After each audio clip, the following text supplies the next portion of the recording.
Partai Demokrat belakangan ini diterpa berbagai prahara internal. Saling serang dan saling klaim merupakan suatu proses pergerakan dinamika politik yang kerap dipertontonkan mereka ke khalayak ramai. Nah, orang tidak mungkin merumuskan sesuatu di luar grammar itu. Jadi istilah cawe-cawe itu semacam konklusi dari peristiwa itu. Itu yang masuk di benak publik. Jadi publik menganggap, oh cawe-cawe akhirnya diakui oleh Presiden Jokowi sebagai dia mau main curang. Dalam demokrasi, setiap partai itu punya hak untuk mencalonkan capres dan cawapres. Dan siapapun termasuk negara tidak boleh melakukan apa yang dalam literatur disebut dengan istilah executive aggrandizement.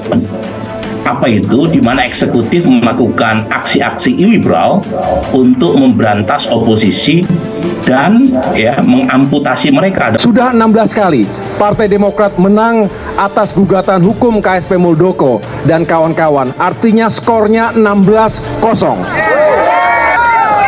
Dengan demikian, dilihat dari kacamata hukum dan akal sehat, tidak ada satupun celah atau jalan bagi KSP Muldoko untuk memenangkan PK ini.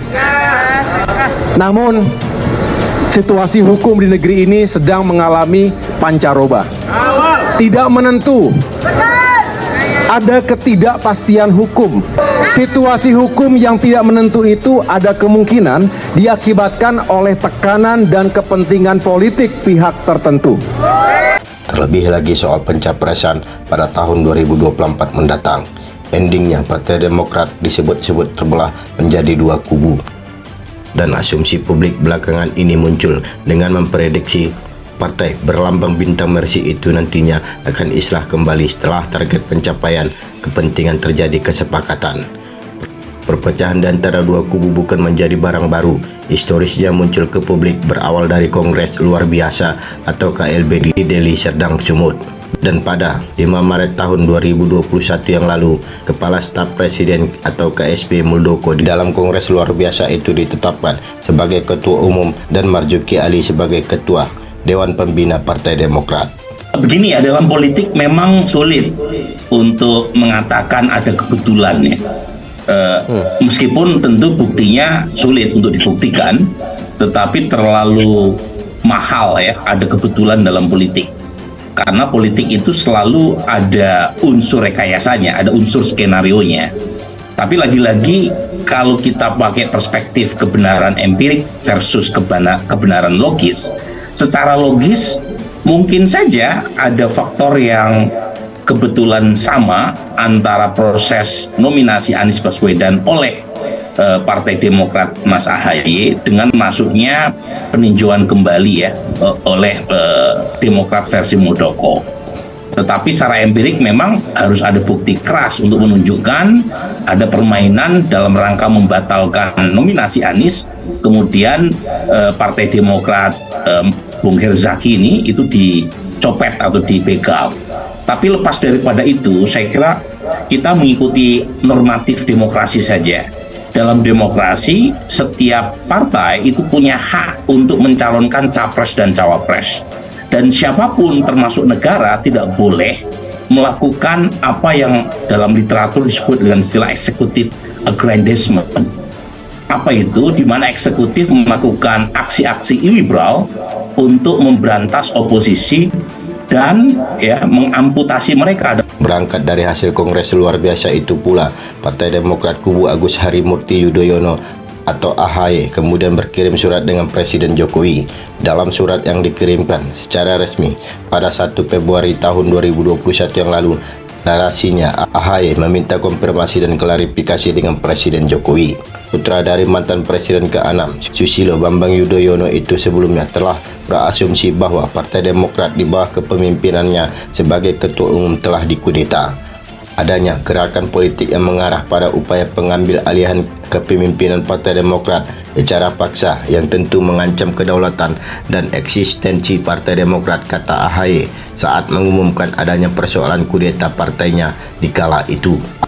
Alasan KSP Muldoko mengajukan PK adalah karena ia mengklaim telah menemukan 4 novum atau bukti baru.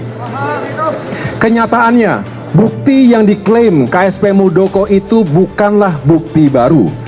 Keempat novum itu telah menjadi bukti persidangan di PT UN Jakarta. Secara resmi, hari ini, tim hukum kami akan mengajukan kontra memori atau jawaban atas pengajuan PK tersebut. Kita yakin Demokrat berada pada posisi yang benar. Pengalaman empiris menunjukkan sudah 16 kali pengadilan memenangkan Partai Demokrat atas gugatan hukum KSP Muldoko dan kawan-kawannya. Saya ulangi, sudah 16 kali Partai Demokrat menang atas gugatan hukum KSP Muldoko dan kawan-kawan. Artinya skornya 16-0.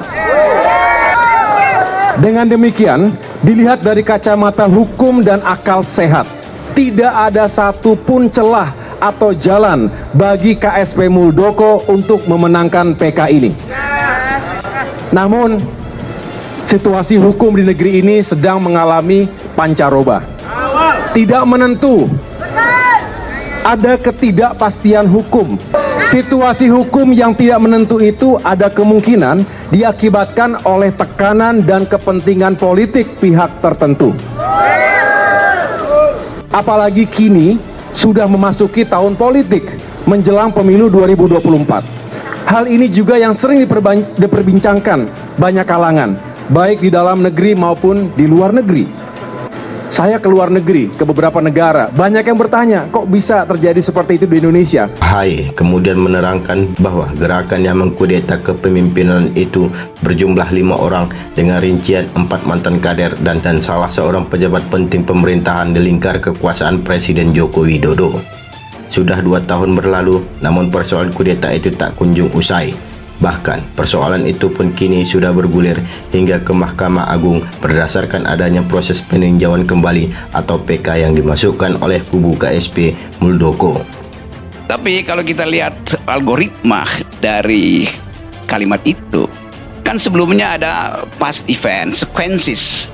Mulai dari projo mempromosikan 3 periode, lalu ada soal Muldoko mau merampok Partai Demokrat, lalu ada soal 3 periode sistem tertutup, macam-macam di situ tuh.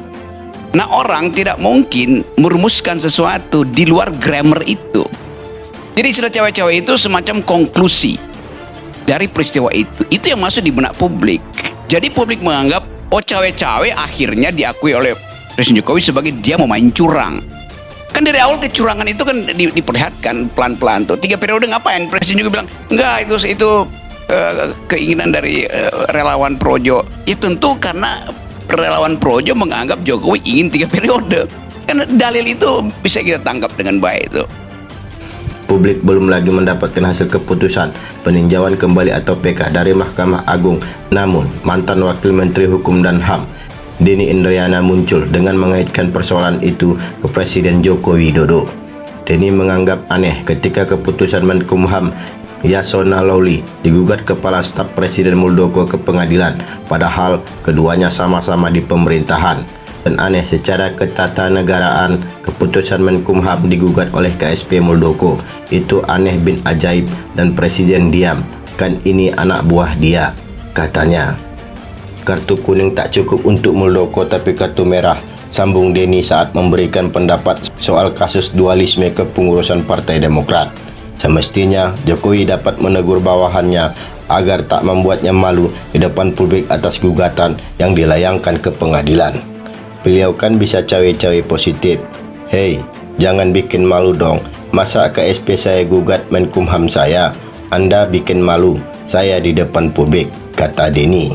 Denny Indrayana pun kemudian menilai citra buruk Muldoko tak bisa dilepaskan lagi dari Jokowi karena sama-sama berkantor di istana. Karenanya, ia menganggap Jokowi seharusnya turun tangan terhadap sikap Muldoko mengambil alih kepemimpinan Partai Demokrat. Diketahui KSP Muldoko mulanya merebut Partai Demokrat dilakukan dengan hadir dalam Kongres Luar Biasa atau KLB di Deli Serdang, Sumatera Utara. Dalam KLB itu, Muldoko didapuk sebagai ketua umum namun tak diakui oleh Menkumham Yasona Lawli. KSP Muldoko lantas menggugat SK Menkumham Yasona Lawli mengenai kepengurusan Partai Demokrat yang mengakui Agus Harimurti Yudhoyono sebagai ketua umum. Gugatan selalu ditolak oleh pengadilan hingga kini masuk ke peninjauan kembali atau PK. Demikian, tetap semangat.